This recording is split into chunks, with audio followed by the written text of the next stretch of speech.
For 15 years, Tony has developed a special expertise in what I think is a wonderful combination of the martial arts and quantitative methods, more particularly Muay Thai judging and research methods. And this will be the focus of this evening's lecture.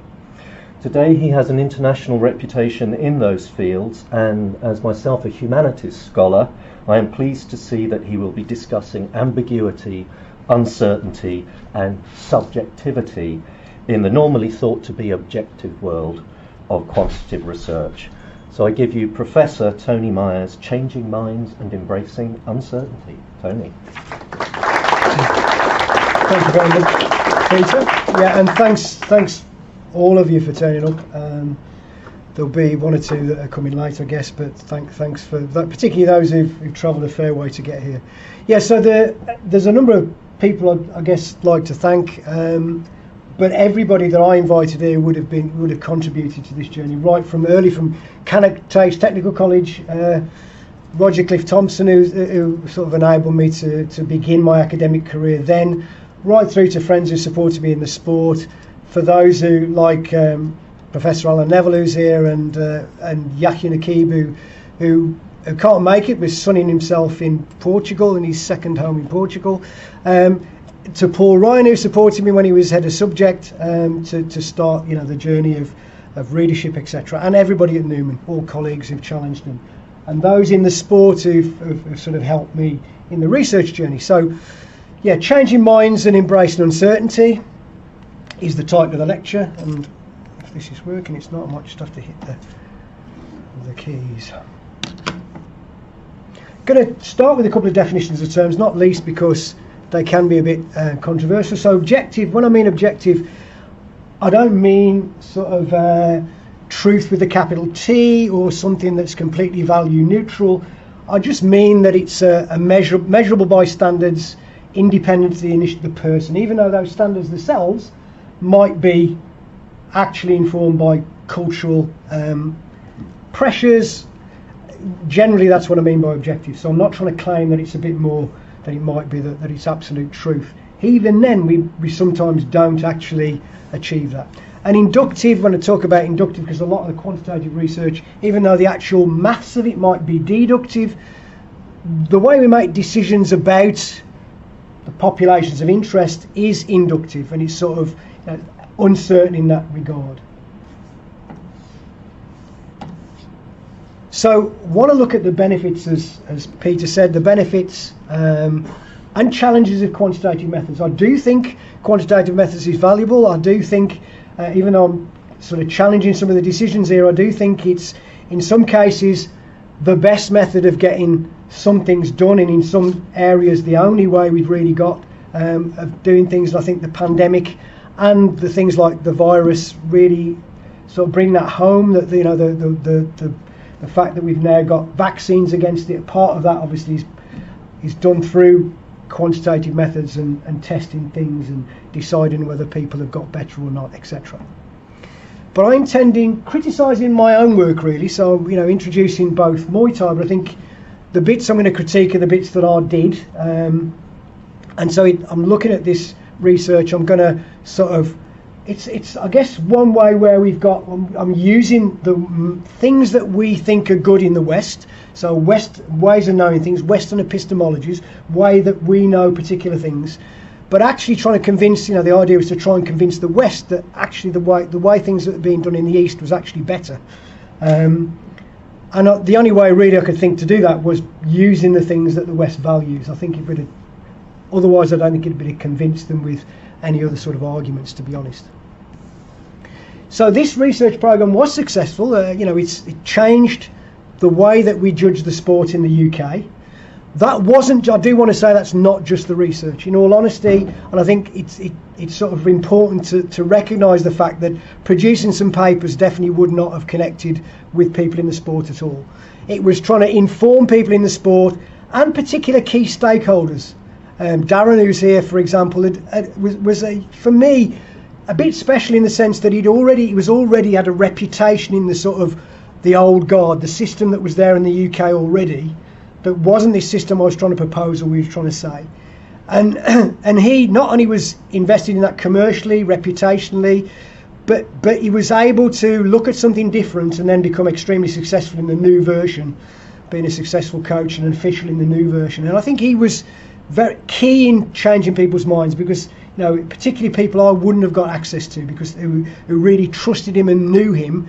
So I think understanding which key holders make a difference. I didn't particularly target him as a key stakeholder.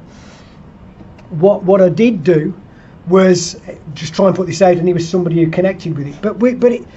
What's happened is a number of countries changed the way they judged based on this. But as I say, it wasn't just about putting papers out, it was a way of how do you communicate that. So I think that's important, and I'll sort of talk about that a little bit. But the context is this sport. It's where the questions originated from. The impact, let's say, I really do think that it's really important to engage the community at all levels. So the research questions were generated from the community, not from an academic looking at them. There were because there were questions that we wanted answering. There were things that were issues within the sport. And as I mentioned, just key members of the community, and how you communicate that. Communicating the language of the people you're trying to connect with, I think, is essential. Going to look at the sort of challenging the idea of quantitative research as being a purely objective undertaking. I know those that do it a lot don't think that, perhaps, but lots of people do think it's just a done deal, and there's it's all very objective. But there's lots and lots of decisions that you have to make along the way, and you could choose alternative things, and potentially sometimes that turns out in terms of different results. Could also look at some common misunderstandings, so I hope you bear with me on some of those things. I think it's important, and try to make them as accessible as possible. And then looking at external validity, which is where we do this analysis, and then it's sort of almost, people think it's a done deal that we can generalise the results. We calculate things quantitatively. It's one of the things that's held up, and say, look, we can then say that we can generalise these results to other populations. I'm going to question that a little bit. I'll say that's not so straightforward, at least, and you have to think about things if you're going to do that. So what is Muay Thai? Well, some people here will know it very well, but other people won't, so I just want to give some background to it. Well, it is an ancient combat art, so its origins are lost in time. It was probably before history was recorded in Thailand, at least, or in that area. It probably dates pre-Thailand, given the fact that countries around it, like Cambodia, Laos, and Myanmar, also do very similar arts. It's a bit more professionalised in Thailand, so they had, I guess, they've taken it a bit further in terms of its commercialisation. But it was this art that people did at ceremonies, at weddings, at funerals. They bandaged the fists with rope, and they fought against each other with no particular sort of rules that we know today. It was an art, and they've tried to preserve that art. There's some schools that have tried to preserve the ancient art. It's the national sport of Thailand, so most major cities in Thailand have got a permanent Muay Thai stadium. It's, in fact, up until the last couple of kings, it was something all the kings of Thailand did, they participated in. So going back to a really famous one who actually competed incognito, Pracho Sua, the Tiger King, who actually fought incognito in Muay Thai. And so it's got that sort of status in Thailand, even though it's actually a working class or below, very low class sport, really. It's immersed in traditions and rituals, and one of the things that you get unusually, I think, in the sport is there's some transmission of those things to the West. So it's usually things are transferred the other way, to the West, to the East. But we get boxers in the UK, and boxers are generally the term used for Muay Thai fighters.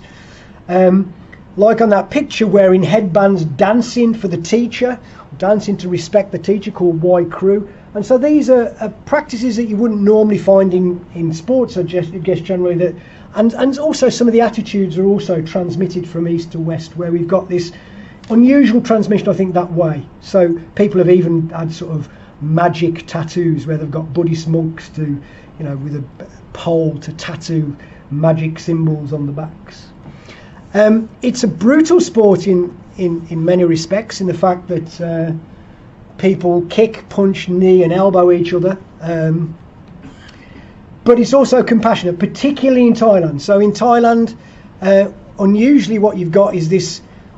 To sort of perhaps best explained by a story. So I was cornering an Irish fighter, Craig O'Flynn, a very good Irish fighter. He was fighting a fairly top Thai competitor, and he was actually getting not outclassed completely, but he was losing quite.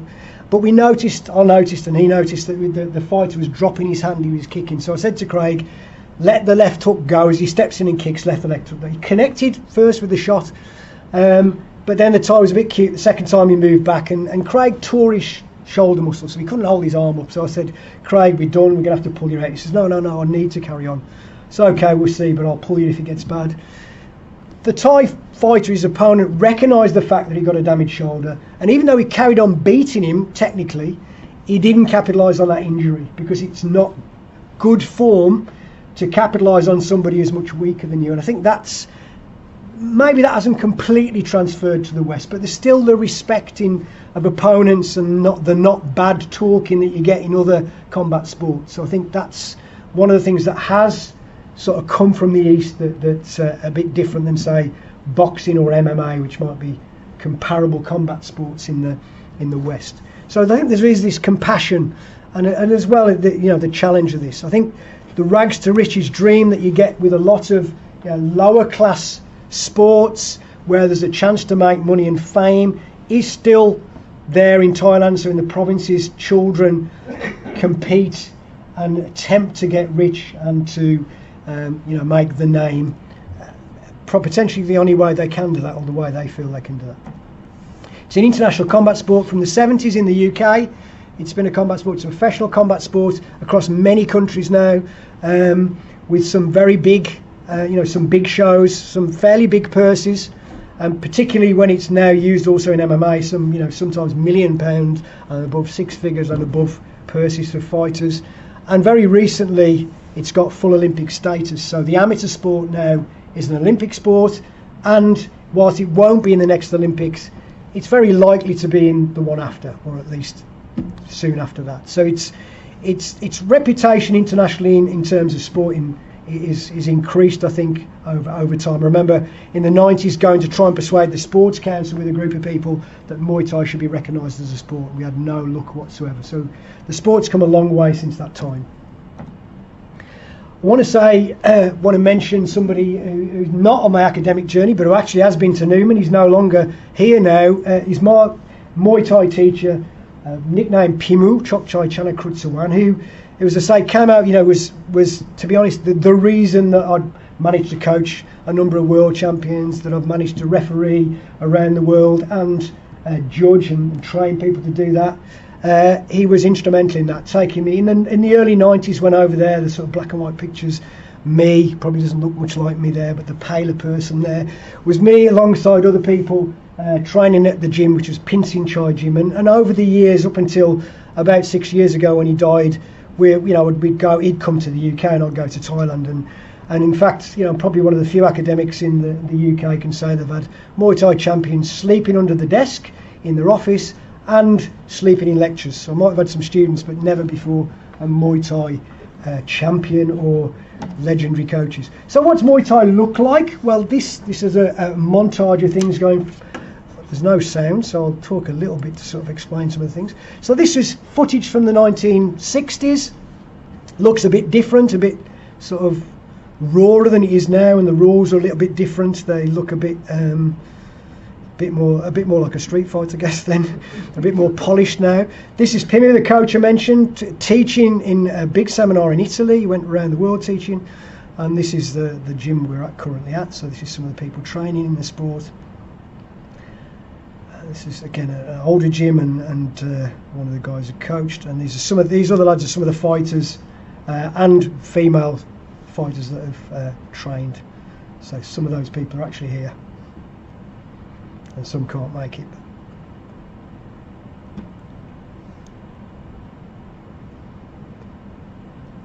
So you've got this idea of the brutality where you are elbowing people and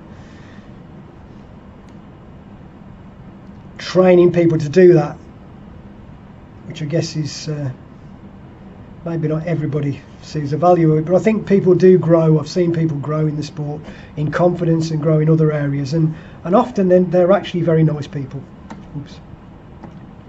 So Muay Thai's got strong Western influences. Since the 1920s, it adopted, actually after a death in Thailand, they took off the bandages, even though some areas still fight with bandaged hands, and I guess the MMA now using very small gloves is very similar, but they started using Western boxing gloves and rounds and rings and scoring criteria, so they adopted it. It's almost, if you read them, can read them, and I can't read Thai, but they are almost direct translations of Western boxing scoring criteria. However, they've been made uniquely Thai, so the way they're applied, so the rules are written rules are the same as boxing, but the way they're applied is very different. It certainly has got an holistic feel. There's a lot of differences in the way it's judged in a way. Now, prior to this research being conducted, there was forums and debates at events, at least in the English-speaking world and possibly beyond, but I only engaged in the English-speaking world, unfortunately. But it was contested about what should we use internationally to judge the sport. There's some people said we should be using the approach used by UK judges. We should be using the approach that we're using now. We've been doing it since the 70s. It works. We've produced great fighters. Those advocating this system would say that it's something that West understands. We know who wins. It's very similar to boxing, so we know who wins, so we should do that. It's an objective system. Those that, the other camp, if you like, were saying for normative rules used by Thai officials. I say normative because it's the practice rather than the rules. The rules are the same. It's how they're applied that was quite different. Those that advocated this system, which, to be honest, was me, having been involved and gone to Thailand lots and lots, I was advocating this position really as well, which was to say that actually some techniques are innately more effective than others, so that should be recognised in the scoring, and it should be who wins the whole fight rather than breaking the fight up and then just counting the number of bits that they win. So this was the arguments really. But in all honesty, who knows? You know, that we talk about why should we be able to think one's better than the other. Took a quantitative approach, so the PhD, and Alan Nevill was one of my supervisors, Yahya Nakeeb, and Nigel Balmer, who again I would have invited definitely, but in Australia, so he's not going to be making it over.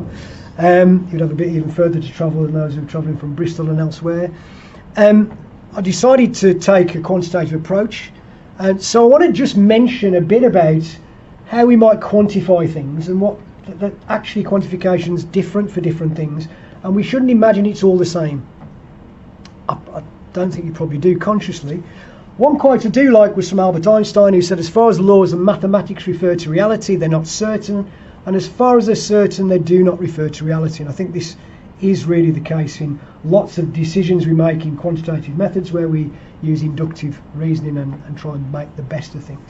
So to parody George Orwell, I'll be using his sort of Animal Farm quote, while all methods of quantification can be seen as equal, and they all produce numbers, some are more equal than others. And I'll try and say what I mean because it relates to the way we score things in Muay Thai.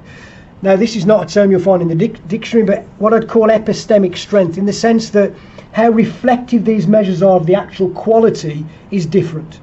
So, for example, if we're taking measuring length in millimetres, we measure, some other ratio scale on millimetres. It could be inches, it could be some other distance measure. We've got some measurement error. We've always got this measurement error, either human or instrumental measurement error. But we've got a high degree of consistency. We can sort of measure how consistent it is as well. And it's an excellent way, really does reflect the attribute very well. In fact, you couldn't really think of another method that reflects this attribute as well. When we measure mood state with a Likert scale, and it is apparently pronounced that way rather than Likert, which is the way I used to pronounce it, we assign numbers to particular statements. And we could use different statements. In fact, there are many measures that use different statements to try and measure the same thing.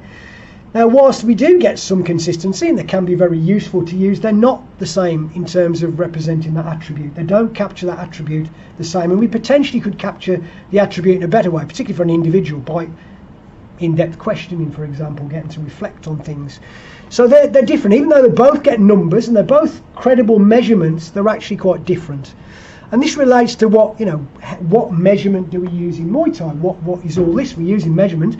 It lended itself quite well to quantitative research because the judging does produce numbers at the end, naturally produces numbers. But the way we get those numbers is not quite as straightforward as using a measuring stick. So these are two scorecards. One's the scorecard from Najdamnern Stadium in Bangkok, and the other's the one that's used by an officiating body in the UK, the Independent Board of Muay Thai Officials. They're different, but the way the scores are recorded are pretty similar.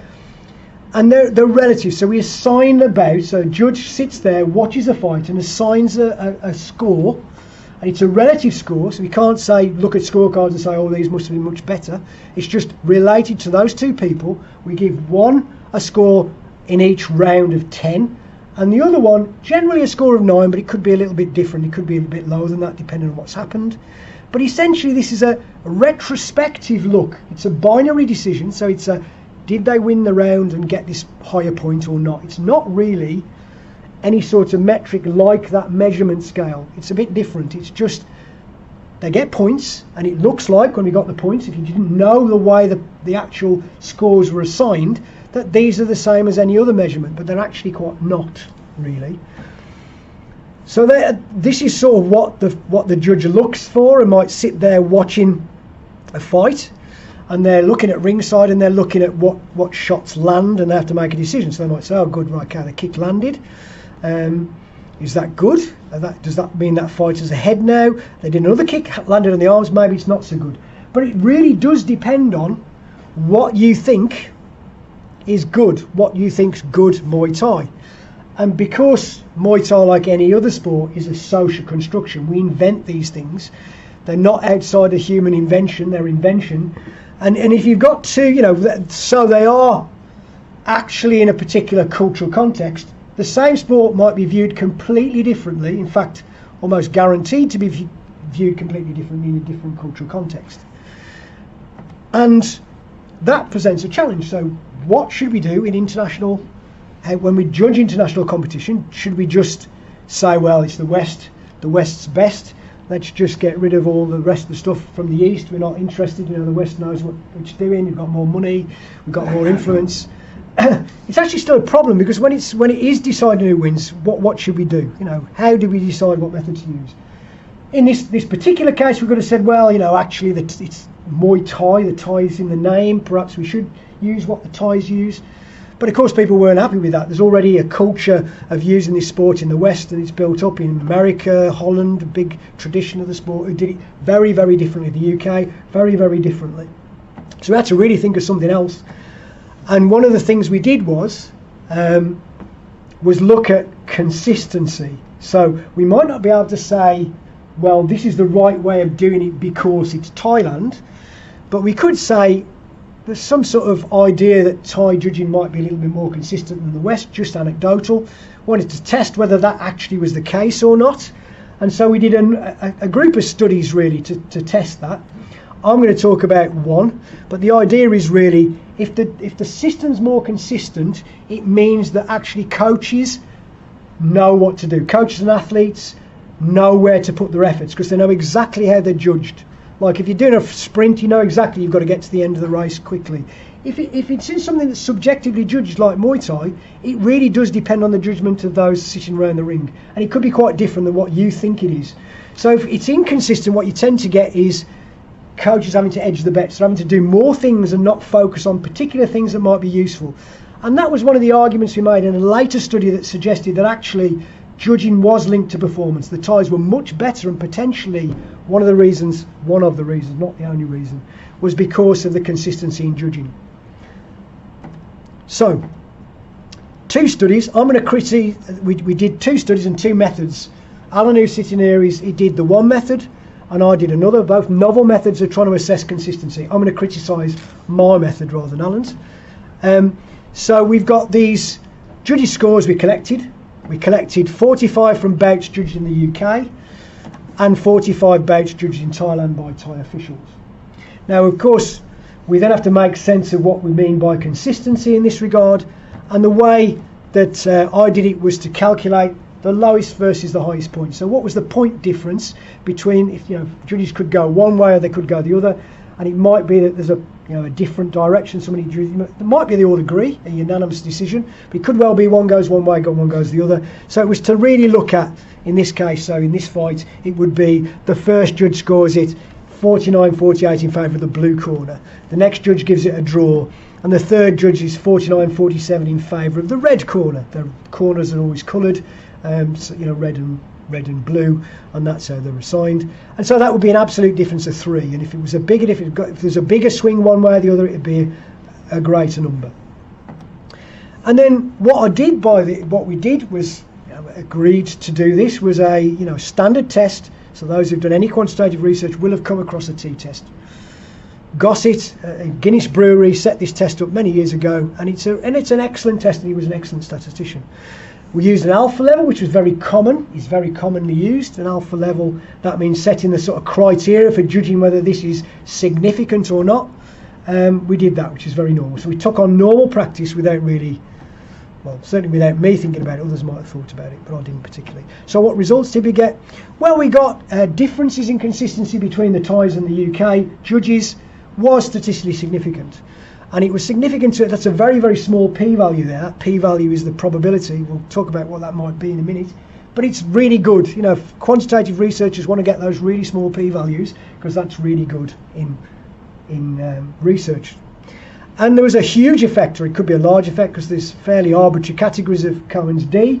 But what that is, again, not particularly that intuitive to those who don't do this sort of stuff, but it means it's 1.78 standard deviations difference between these two groups. It's a unitless measure between the two groups. So in practical terms, the Thais only disagreed on the outcome of 4 fights, and in the UK they disagreed on 11 fights. So there's a bit of a difference in terms of that. These are the distributions. So the Thais were much closer together. They, they were much more consistent, and the points, the way I can calculate consistency, the UK judges were much further apart. They do seem very clear. The results seem very clear, highly significant. That sounds impressive to people when you report that. It's highly significant result. Nevertheless, it's a legitimate way of doing it. There's no question about what we did was completely legitimate, but it's not the only way we could have done it. I just want to highlight the fact that some of these decisions were quite different. So I want to unpick some of the subjective decisions that were made during that analysis and say that and offer alternatives. Not the only alternatives, but some alternatives. So the measurement consistency, I went with the highest and lowest points. But as I mentioned before, really, we're actually making qualitative decisions in the language of the people. The language of the fighters and judges and promoters is about, they talk in terms of unanimous decisions or majority decisions. It's much better if all the judges agree on a decision, and not so good if they don't. So people think consistency, when everybody agrees, then it's a more assured result. So I could have chosen unanimous versus majority decisions as a choice. It may not have necessarily been better, but it's an alternative that was legitimate to choose as well. Statistical model, I used t-tests, but if I was actually going to do the method I've just said, I'd want to use a different model. I'd want to use something called logistic regression, a Bernoulli distribution, and we log transform that. You haven't got to necessarily understand that. It's just a way of deciding on binary data. Philosophy of probability, probably again, I didn't consider at the time at all, but it's not. But the type of probability I used was called frequentist probability. Isn't the only type. I didn't know this, probably a little bit almost towards the end of my PhD really, that there's another type of probability that might actually give some different results. So it was that idea of differences in a choice. It's a choice that I didn't think, that I would think about making really. So that's another possibility. Effect sizes, very common. I use a very common effect size that's used and recommended. A Cohen's D measure, a standardized difference. It has lots of useful properties. It's a scaleless measure. It can compare effects across different units of measurement. But I don't particularly think interpretation of it's very easy for people, really. So in terms of standard, people don't think in terms of standard deviations different. I don't think they see what that looks like. Percentages maybe, but not standard. And I think the way we tend to do this and make it consumable is to label it with qualitative labels like what I call t-shirt effect sizes, small, medium, large, very large.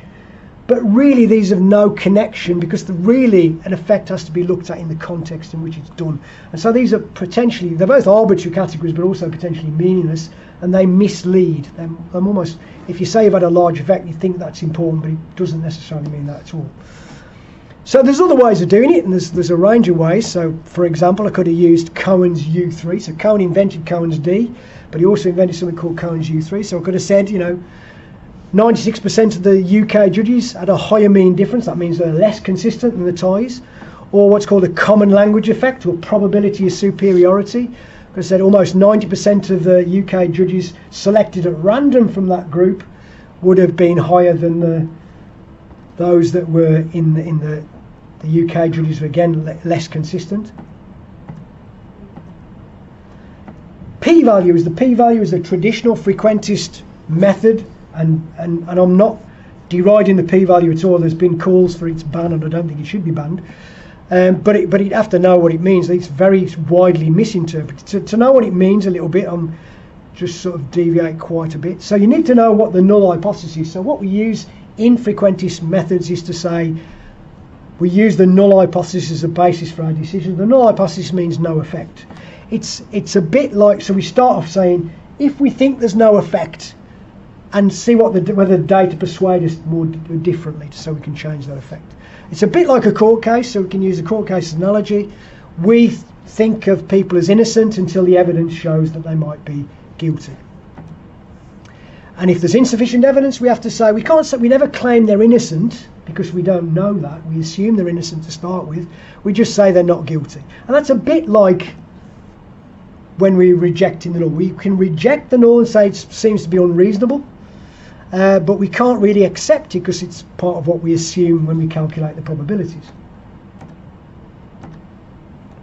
We also need to know that random sampling means that everybody in the population has an equal chance of being selected. So we get a representative sample, I guess.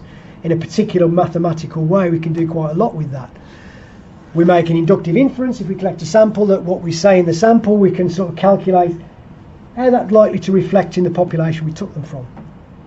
And then finally, to understand these p-values, we have to look at this distribution, and just to know that it's a bit like a mountain. The peak of the mountain means it's the most likely values, and the bottom, the foot of the mountain, means it's the most unlikely values.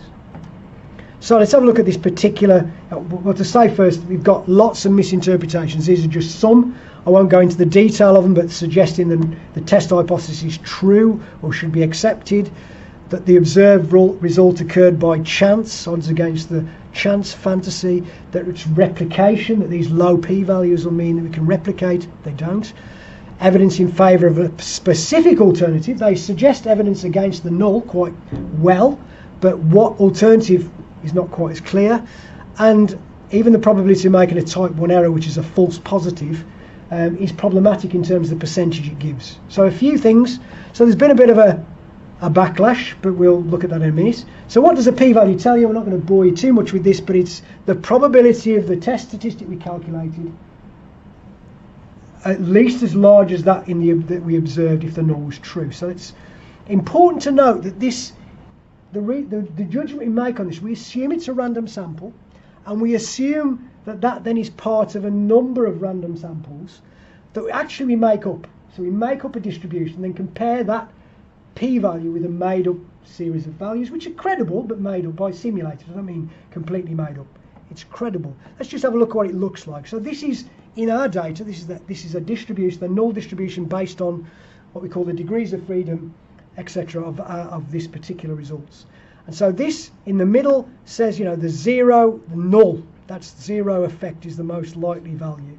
And then we plot, so these are the most likely values, and the ones in the tails and the foot of the mountain, the most unlikely values.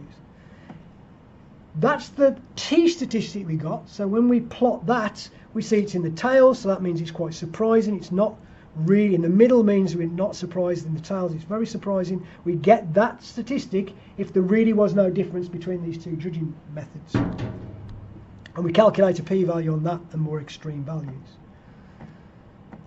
We can turn this into another metric actually called an S-value, which makes it perhaps connects a little bit more with people's experience. So an S-value is a continuous measure of information in bits. We can do it quite straightforwardly. We just do a log transformation of the p-value, and we get it in terms of coin flips. So we can sort of put this in terms of how surprising it is in terms of coin flips. So the p-value we can turn into an S-value of 13.29, and that's equivalent to 13 tosses of a coin in a row, 13 heads in a row. Now that's actually really challenging to get. It's not impossible. Because people do this, they actually film themselves doing this. But on average, it'd take you 8,190 times. So it's a very big, a very surprising value to get that sort of p-value. So we're saying we're very surprised. The null doesn't seem like it's true in that sense. We then use this, as I said before, arbitrary but very commonly used, and some arguments you can make for this 0.5 decision rule. And we beat that quite convincingly. So we were highly significant. We didn't say that, but we could say that. Lots of people do say that when you get such a low p-value. So statistically significant is actually, we weren't lying, it's technically accurate. You can argue absolutely we were correct in using those terms. But for me, the problem with the word significant is when you communicate into communities of practice, when you communicate, it actually is misleading. It's misleading because significant to most people means very important. So when you use the word or similar, when you use the word in everyday language, it means we've got an important. So people automatically in their head, including researchers sometimes, say, "Oh, I've got an important effect. I've found an important effect," and they communicate that. So there's a significant. In some cases, these effects are tiny. If you've got enough data, the effects are minuscule and meaningless, but it's significant. So the problem I've got is with the term, not with the p-values, which I think are very legitimate tools to do what they're supposed to do. So however small the p-value is, it won't tell us without a lot of other stuff around it, including scientific judgment, whether this is an important finding or not. The problem really for me is the hard cut-off and saying it's significant, even the language, even the semantics.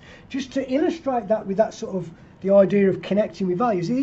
These values go, these two values would be not significant and this would, but if we turn this into S values and look at, in terms of practical terms, they're all the same chance as 4 heads. So it's a sort of an arbitrary value really. I guess if you're controlling you could argue, I guess, if you're controlling for type 1 errors, then it's a reasonable choice, etc. But still has its own problems.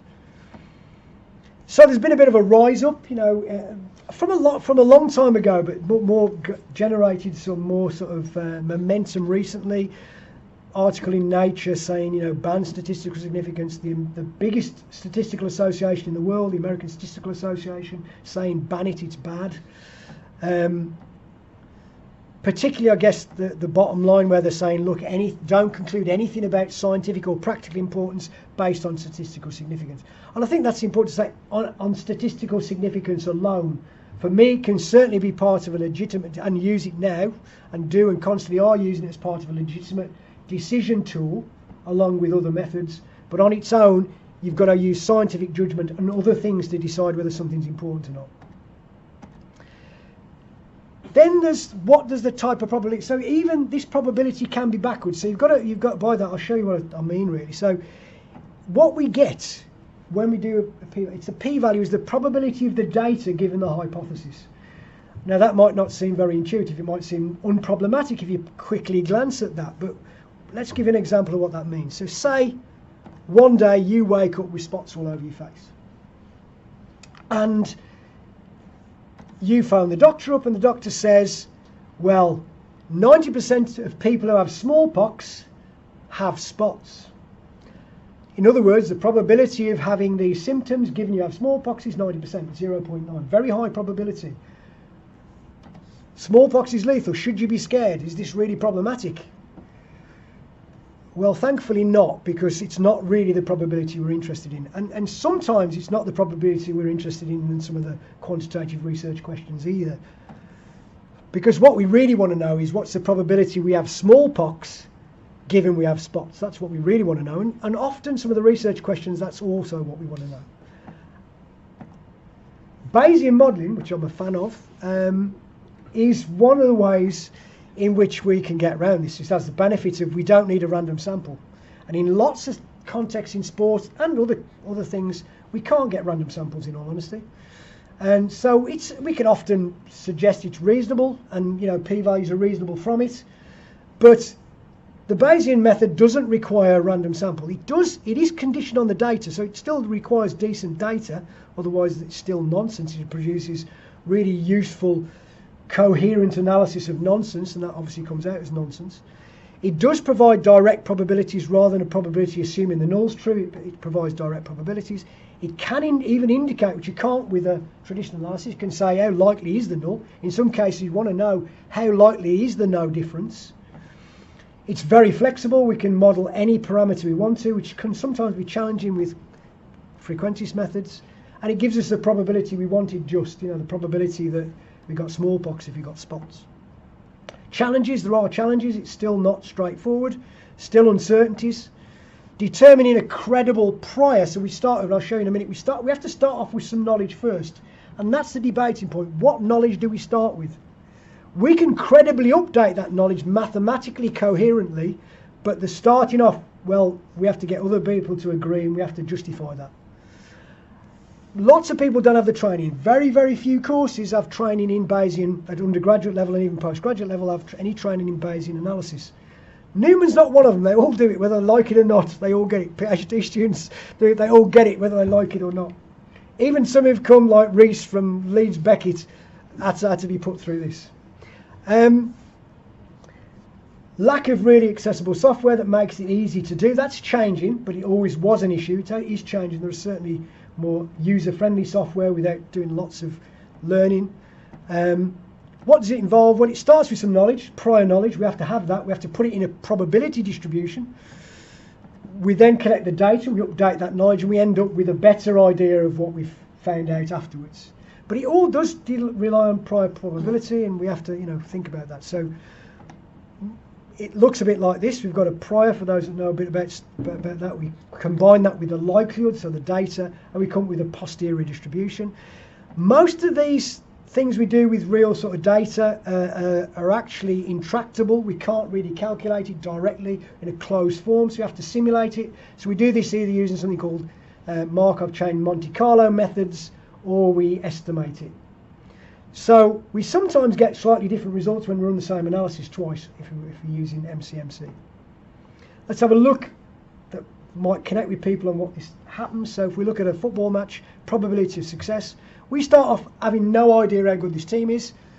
So we start with what's called a uniform prior. That means every value of the proportion of wins is equally likely. We're putting no weight on any of those values because we have no idea. If we'd known this team had won a lot, we might want to shift that, but we don't. So we then collect data, and as we do, this bottom one in each of the cases is where we're looking for the change in our knowledge. So we keep shifting this with the data, with wins and losses, we keep shifting this proportion until we end up when we decide to stop. And that isn't, we have to decide when to stop. That is something, again, even in frequentist analysis, the stopping rules are important. We then get a better knowledge of what we had. And that's basically the gist of Bayesian analysis. We start off with something which could be very inconsistent, very unsure, but we start off in the end calculating something that with the data. Now, if we get lots and lots of data, what the prior is called washed out. So in other words, the prior no longer is really any important. So let's have a look at what that might mean for the judging consistency study. I think that one thing to do it differently that could have been appropriate is to do these unanimous versus majority decisions. So using a Bayesian approach, so using a completely different probability, modelling 1 for a unanimous decision, 0 when one judge disagreed. Of course, there's challenges to this and say, well, why? Because there still might have been some agreement, but it's another way of doing it. We can again use a very similar model to what I mentioned before, so a logistic regression, but a Bayesian version.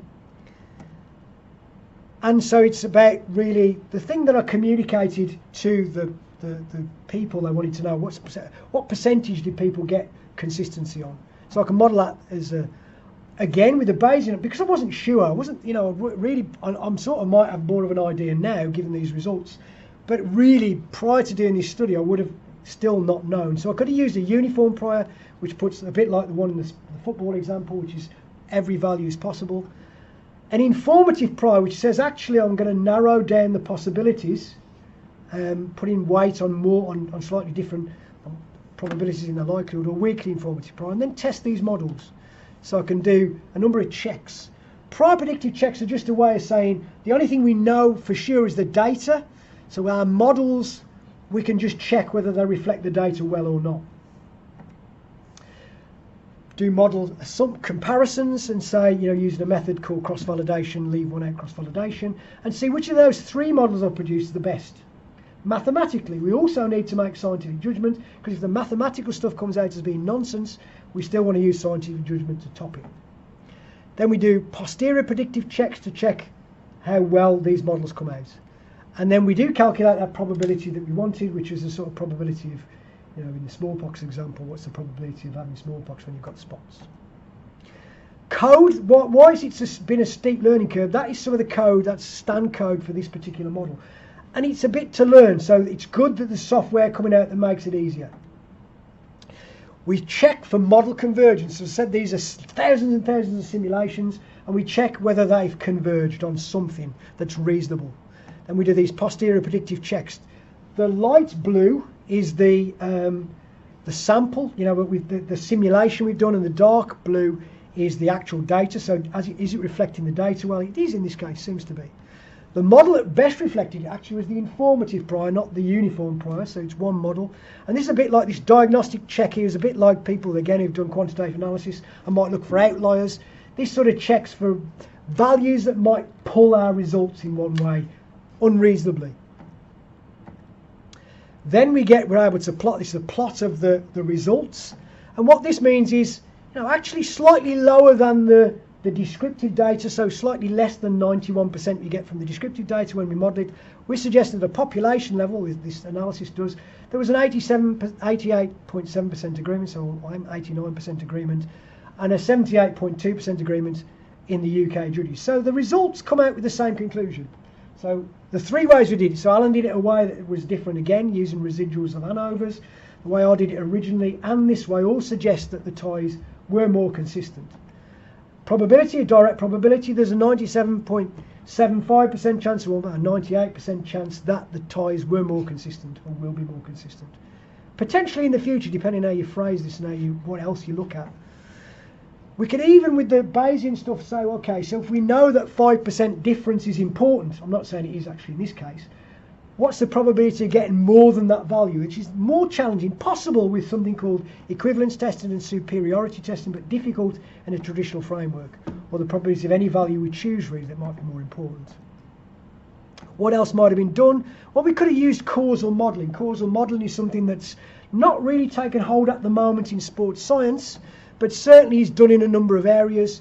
I think actually a Nobel Prize winner in economics used causal modelling at the moment in that. So what's that? Well, there's a lot of things that might, when I'm trying to determine cause and effect rather than just association, I want to also consider things that might confound that effect, or might mediate that effect, or might moderate that effect. And these are subjective judgments based on what I know.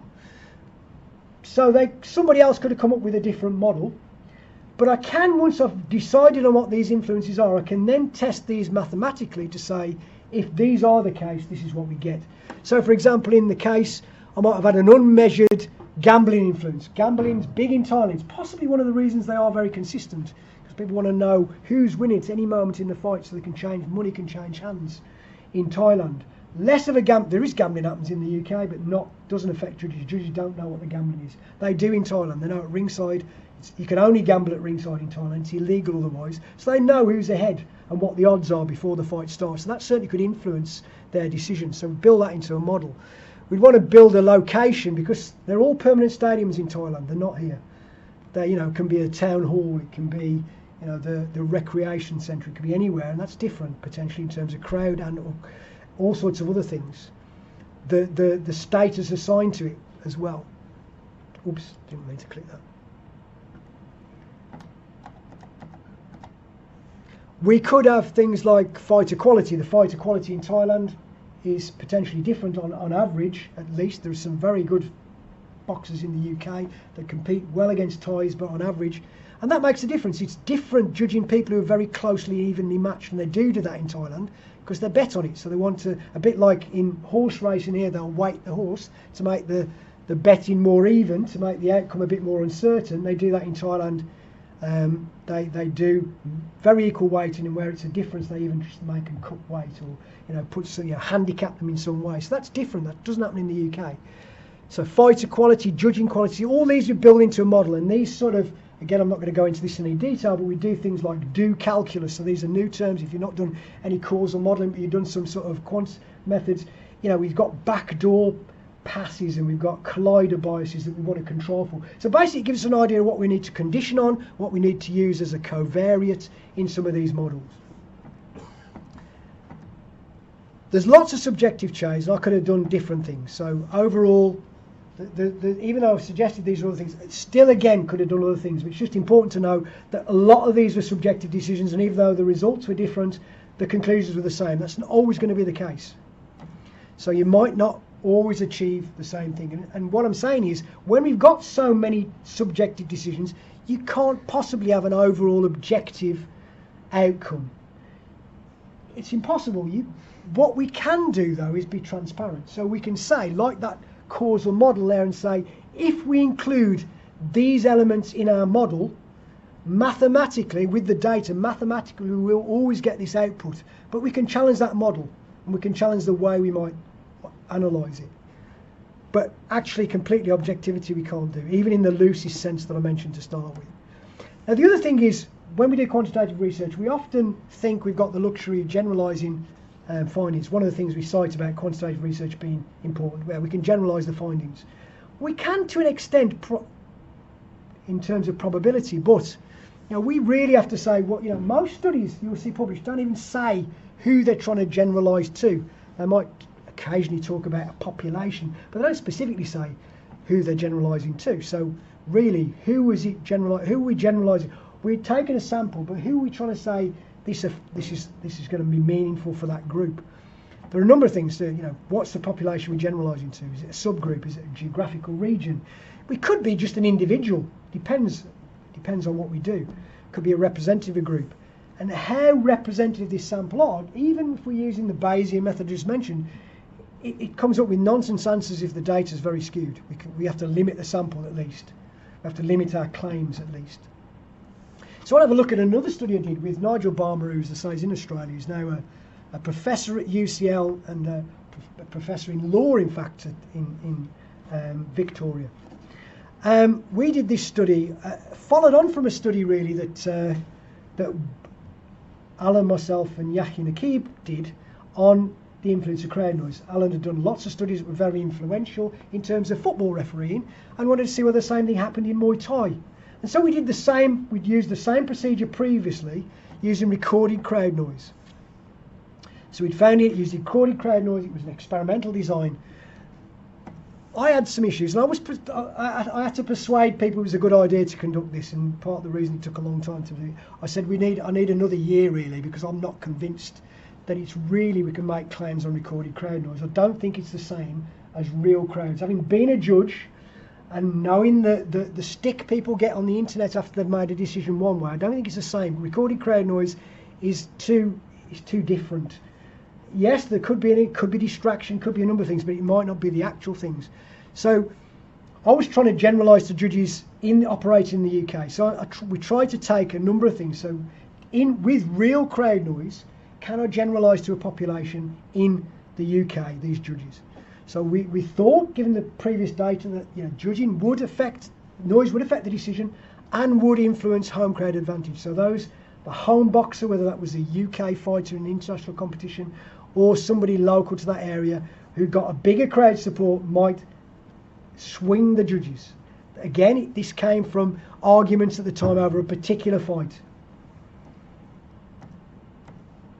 External validity, what we need to do is we need to think about different people, because all the people who might be part of that population they eventually want to do. So wanted different qualities of judges. I wanted to make sure the sample involved different quality of judges, different levels of experience, different genders. Some excellent female judges, one who's here today. Different places. So again, different crowd compositions, different size of venues, different acoustics, different proximity to the judges, crowd and proximity, all potentially could influence things, so needed to be considered if we were really trying to generalise on average. And different time periods, so we did it across the year. Now this is not perfect at all, but it's often a lot more than a lot of people think about when they just think they'll generalise without even expressing who they're generalising to, I think. So I'm quite pleased that we did this. Participants were 17 qualified judges. We could have had more. It'd have been great if we had, but we had to do something a little bit different than is normally happening in these fights. So the procedure is people either had noise cancelling headphones on. We tried it first and people could still hear the noise with the sort of ear defenders on that you use in shooting. So we put white noise, so they had to white noise through. So listening to static, sort of, a bit like not quite, with those that remember radios which were not digital, where you try to tune in and you get this fuzzy white, fuzzy sound. Normally there's only 3 judges at ringside, but obviously that doesn't work for our experiment, so the reason we had to limit it a little bit to particular things that we're going to say, because we needed a 4th judge, because we needed to balance out these conditions. And so we randomly assigned people to a crowd noise or a no crowd noise condition. And people did both, so that it wasn't down to individuals. In fact, some of the people said, well, Maxine, who's here today, likes the headphones on because she didn't hear, not the crowd noise, she didn't hear the corners, and that's something else that perhaps we think about, is what does that crowd noise compose of, and is it different? That wasn't something we looked at, we just looked at noise per se. Two judges in the no crowd noise in each bout, and they were assigned over a series of 30 bouts. So it was these things about external validity. It was set in actual competitions, different venues, different places, different levels, novices, international fights. We tried to capture all of the things that might happen across that year we were able to get, really. We did do, in fact, the first time, in fact Nigel ran it initially and then me afterwards, a Bayesian analysis, and this was a different type of software than I use now. It looks very complicated, but essentially we found that half a point difference for those in the crowd noise condition. We didn't really emphasise the uncertainty in that, but we did look at practical effects. So thinking of practical effect in terms of what people might understand. 13% of those bases, the decision changed when people had headphones on and couldn't hear the noise. So it's a bit different. So that's the studies. So talking about, so in that, did we generalise? Well, I think we've been more consistent. So looking back on that, I'd have to say I think the judging system is more consistent, but it's probably slipping back a little bit now. So I think we have to sort of constantly train people and constantly monitor it, really, in the sport if we're doing that. In terms of changing minds, I think immersion in the context, in knowing what's important, the fact that I knew what it felt like to judge at ringside was important in the decision to say, look, I don't think recorded crowd noise captures this. I don't think you know that necessarily. You might think it, but you wouldn't know it necessarily unless you'd been in that position. And you wouldn't know the debates and the little debates and arguments within the sport itself, within the context itself, unless you're immersed in it and communicate with those in the context.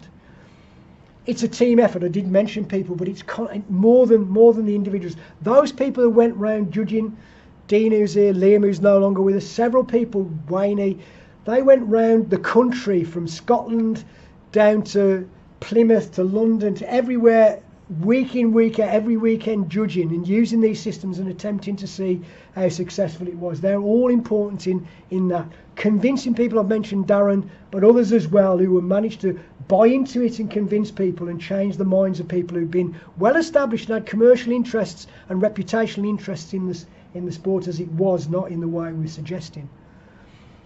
Communicating the findings really has to be in the language of the listeners. It can be quite complicated, but it has to be turned into something they can understand in the end. So and statistical analysis can be complicated, and you have to understand the language of it. But you try and convert that, if you can, into something that's both important to those listening as well as in the language of those that's listening. Embracing uncertainties, a couple of ways that I've talked about really. I don't think banning p-values is useful. We talked about the problems. There are problems. You need to understand what they really mean and what they don't mean. But I do still think that they don't give us certainty. However well, even if it's a random sample, it's still all there. It's still all inductive logic, and we think and inference, and we need to know that. Remember that. I do have an issue with. I don't think it's going to be changed, but I do personally have an issue with the word significant. Even though I've got papers now that's been using the word significant, I still think people are misled by it. More importantly, I think those who are investigating it sometimes mislead themselves by thinking, I've found a significant effect, I'm stopped looking. I'm not going to look. So they don't actually look what a meaningful effect might look like. And I think that happens in a number of cases. Listened to a presentation the other day where people were saying, so yeah, significant effect, nothing else but just a significant effect. But not saying, well, how big effect is important. And some of those are challenging and very difficult questions, particularly when you got things like psychological questionnaires, which don't relate to something always concrete. It's easier when we're doing sports science and measuring stuff. You can say how fast, improvement in speed, what's important, you might be able to say that. But people stop looking, I think, when they think in terms of significant or not significant. And the Bayesian framework does offer alternatives, useful alternatives, but it still happens to be conditional on the data, and we still have to make all those things about if we're trying to generalise as a representative, what are we trying to represent, who are we trying to generalise to. All important. And of course the sort of challenges that are being dealt with by other people who write software, that's happening, that is getting much better. Some JAS software who are very open, it's also free, which is good, so people can carry on after an undergraduate career and use it for nothing, is useful. I think when we're claiming generalisation, we shouldn't just assume, we should think about what's going to generalise, what size of sample. We're currently using a big sample. Alan and I are using a big sample of 60,000 people who've had. That's a big sample, so we can be, certainly more confident in our results than we can if we've got 9 people who we've tested in a particular experiment in, often footballers or whatever we're using, which is frequently it's a lot of work, and so I can understand, but perhaps more collaboration, bigger sample size is important. And even when we've done everything to try and do all those things, we shouldn't still be over certain. We should still be, the language of certainty that's often used, I think, is misplaced in quantitative research. We should really mention the uncertainty. I think we should couch our language in terms of what it is. I understand the importance that people think of being confident and saying we're sure of this, but actually we're never going to be sure of this. One of the things about generalisation I'd say that I quite like in qualitative research, would maybe take a leaf out of in quantitative, is to say that actually when we describe the context very well, we as quantitative researchers try and use a lot of effort in producing, can we generalise our results?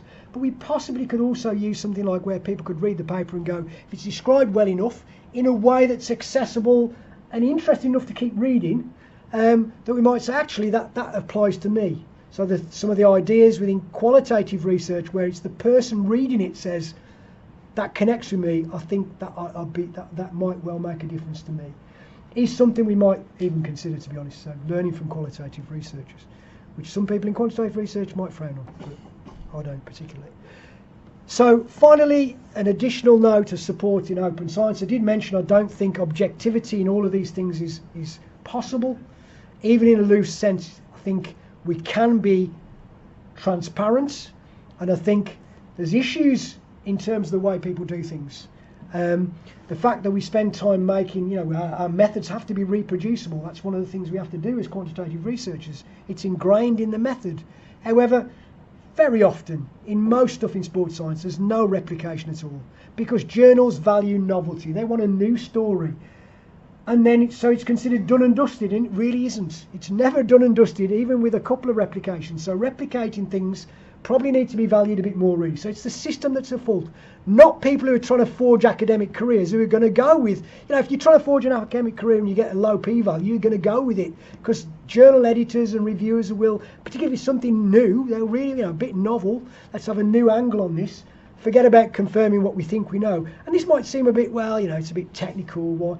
Well, actually, though, in quantitative research and those disciplines that rely on it, our evidence is completely based on this. What we believe we know about these subjects is all based on sometimes a misunderstanding of some of this evidence. So it's on shaky ground, really. And when we talk about it in such a confident way and assured that our method works, yes, forgive me, Reece, on this one. I remember I remember, and we didn't find this ourselves, but I remember Reese looking at Reese's writing and saying, Reese, you've said here that it's been proven that sled pulling improves sprints. And I've just looked at the paper that proved that, and it's 12 footballers. About 4 of those footballers didn't improve, and the others did. And how's that proven anything, really? You can't. It's tempting to say, well, that paper's done. When we did it, to be fair, we did it and found no difference and published it. We said that it didn't actually, but that 6 weeks we engage, these players engaged, and it didn't improve it. So I think it's important to be sensible and reasonable about this. And open science is a growing sort of movement, and so open data, sharing data. We're just having some talks with journalists, sport sciences to say, should we make it more accessible? Should we sort of say, encourage it? At the moment, it's actually quite difficult to get the data. Tried to get the data to check some analysis, because it was a Bayesian analysis I was looking at, and I had to really keep going back to the publishers to get them to the authors had provided it. The system didn't allow me to access it. So publishing open repository data is good because we can use it. In fact, Alan and I have just used an open repository for the data. We didn't go around 60,000 people and collect their height, weight and body mass. We got it from a data set that was there available. And so having data to share, particularly in sports science where numbers are small because it's intense, is a good way forward, I think. Open materials, code use, people checking it, but also saying, well, we could do it another way, because you always can, and see if we get the same results or not is important. And pre-registering reports, again, that's being more, so we pre-register the method we're using, including the data method. So we can't cheat, because given the fact that, as I say, academic careers are built on this, it's tempting when you've collected data on an exploratory study to pretend it was, you had this hypothesis in the first place and it's just proven your hypothesis. That can't happen if you've pre-registered the report. If you said what you're going to do prior to doing it. It's still not that widely acceptable for lots of journals, but I think it's, there is a movement in that, in making both journals open access, which was been frowned upon a number of years ago, now also to do pre-registered reports. So people can say, so rather than you getting published only if you get these surprising results or produce something novel, if the journal accepts your method sound and you happen to find no difference, then that will be published still. That's a good way forward because it stops people cherry picking and potentially influencing results that are not, that unfoundedly introducing our knowledge and we thinking we know things more than we do. So I don't think it's always possible to provide, excuse me, objective answers, but I think we should aim to be transparent and say this is what we're basing our evidence on, this, our conclusions are given this, and we're doing that very logically, we're doing it consistently and coherently, and you can check it.